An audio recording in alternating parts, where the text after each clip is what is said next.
semuanya, perkenalkan nama saya Fernand Alstemorang dari Prodi Peternakan Fakultas Pertanian Universitas Sumatera Utara dengan NIM 230306071. Di sini saya berdiri hendak menjelaskan anatomi dan fisiologi pada ternak ayam dengan dosen pengampu Ibu Insinyur Tati Vidya Nasari dengan SPT, MP, IPM, dan bahannya yaitu ayam atau Gallus domesticus. Lanjut ke videonya.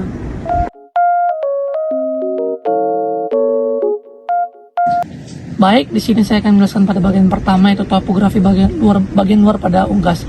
Yang pertama, di sini ada caput atau kepala. Yang kedua, di sini ada kolom atau leher, yaitu leher yang kolom ini berfungsi sebagai penghubung antara kepala dengan badan. Lalu yang ketiga ada truncus atau badan. Yang keempat ada ekstremitas anterior. Yang kelima di sini ada ekstremitas posterior. Lalu yang terakhir yaitu caudal atau ekor.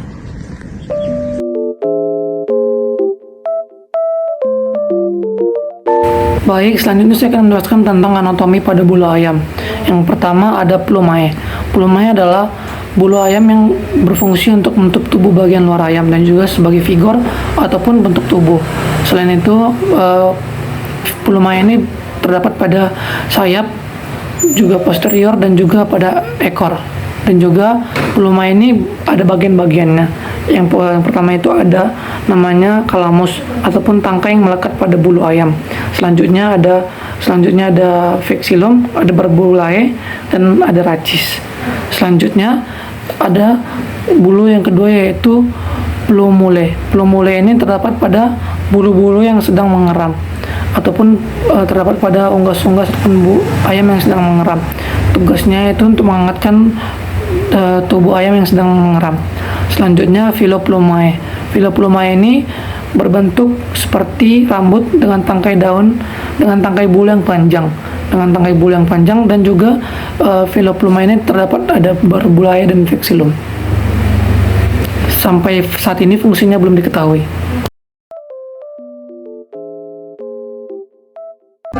Pada bagian yang ketiga, saya akan menjelaskan sistem nervosom. Yang pertama, cerebrum. Cerebrum berfungsi untuk mengatur aktivitas secara sadar. Yang kedua, cerebellum. Cerebellum berfungsi mengatur keseimbangan. Yang ketiga, medulla oblongata. Medulla oblongata berfungsi mengatur aktivitas bagian organ-organ dalam seperti jantung, paru-paru, aliran darah, dan oksigen. Yang keempat yaitu medulla spinalis. Medulla spinalis ini berfungsi untuk mengirim informasi atau sinyal dari otak ke otot lalu ke organ-organ tertentu. Baik, selanjutnya saya akan menjelaskan tentang sistem digestoria pada ayam. Dimulai dari nostrum ataupun mulut ataupun paru pada ayam yang berfungsi untuk masuknya makanan.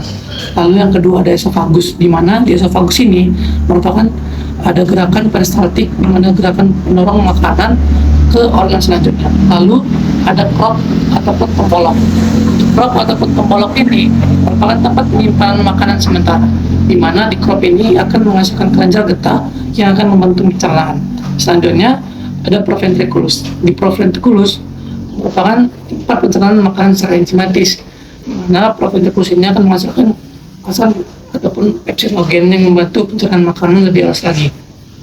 Selanjutnya, makanan akan dikirim ke gizzard ataupun ventriculus. Di ventriculus ataupun gizzard ini, makanan akan dicerna secara mekanik, di mana makanan akan dihancurkan bersama bebatuan kecil dengan bantuan bebatuan kecil. Selanjutnya ada intestinum tenue, dibagi menjadi 3 bagian, yaitu duodenum, jejunum, dan ileum, di mana di intestinum tenue ini mukosa usus halus akan menggerakkan makanan dan memperluas permukaan di mana penyerapan sari-sari makanan oleh fili-fili yang terdapat di dinding halus. Selanjutnya ada intestinum plasum, di mana intestinum plasum merupakan perbatasan antara intestinum tenue dan juga intestinum plasum ini berfungsi untuk menyerap sari-sari makanan kembali yang tidak terserap di intestinum tenue tadi.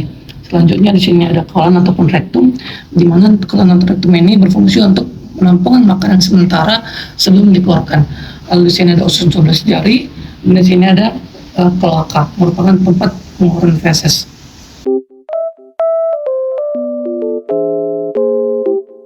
Baik, selanjutnya saya akan menjelaskan tentang sistem digestori ataupun organ pencernaan tambahan.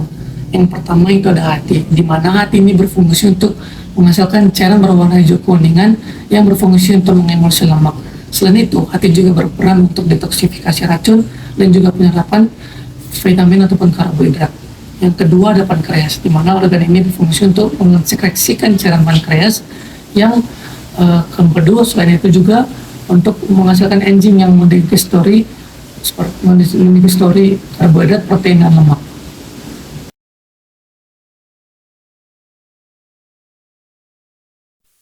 Baik, selanjutnya saya akan menjelaskan sistem respiratori ataupun pernafasan pada ayam, di mana di sini ada nares ataupun lubang hidung yang berfungsi untuk menghirup udara dari luar dan masuk ke dalam nares. Lalu selanjutnya makanan akan masuk ke laring, di mana laring itu merupakan jalan prosesnya masuk udara yang dioper ataupun ditransfer ke paru-paru ataupun pulmo, di mana di pulmo ini akan terjadinya pertukaran antara O2 dan CO2.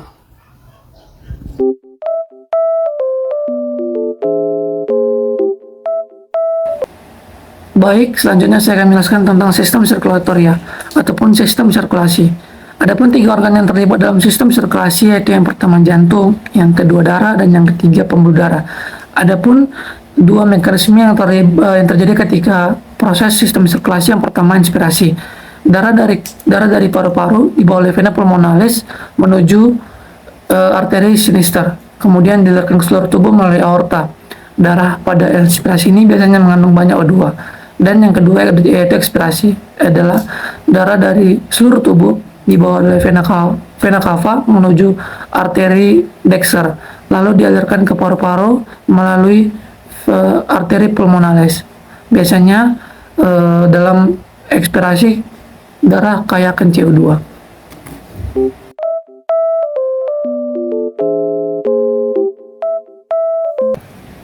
Baik, selanjutnya saya akan menjelaskan tentang enzim yang bekerja pada proses pencernaan.